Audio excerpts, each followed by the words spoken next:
தமிழ்நாடு கணக்கு பார்வதி அம்மா பேசுகிறப்பா. 75 வருஷ ஆண்டு காலமாக இங்கே தமிழ்நாட்டில் இருந்த முதலமைச்சரை பூரா குடிமையை பிடிச்சி தூக்குவார். ஏற்கனவே செத்து மாண்டு போன கணக்கோ இங்கே எழுதி வச்சிருப்பான். சொத்து எங்கேயா தமிழ்நாடு முழுவதும் எல்லாம் கணக்கும் எடுத்துருவார். அவனா எழுதி அவனா நாசம் பண்ணி வச்சுட்டு போயிட்டான். இப்போ அடுத்தாப்புல ஒருத்தர் நாசம் பண்ணிக்கிட்டு இருக்கான். அவன் தவப்பா நாசம் பண்ணால் இப்போ இவன் நாசம் பண்ணிக்கிட்டு இருக்கான்.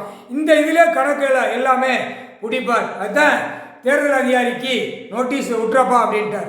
புரியுதா? கொடுத்தாச்சு, கணக்கு கொடுத்தாச்சு, கோர்ட்டில் கொடுத்தாச்சு. கடவுள் கணக்கு எழுதிட்டார். ஈஸ்வரன், பரமசிவன், பார்வதி, நாங்கள் 2 பேருமே இந்த கணக்கு எழுதிட்டோம். தமிழ்நாடு உள்ள கணக்கு.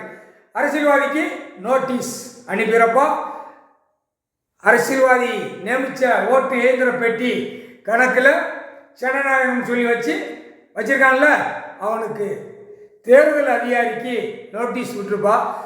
புரியுதா? தேர்தல் அதிகாரிக்கு நோட்டீஸ். தமிழ்நாடு முழுவதும் கணக்கு எடுப்பார். முதல் தமிழ்நாடு தான் புரிய வைப்பார். தமிழ்நாடு எல்லாம் பார்டர் அடைச்சி கணக்கு எடுக்கையில் எல்லா கணக்கும் சிக்கலில் மாட்டுவான். அடுத்த நாடு ஐயா உட்காந்துட்டாரு, கடவுள் உட்காந்துட்டாரு, நம்ம கணக்கு ஒப்படைச்சிடணும்னு வருவான்.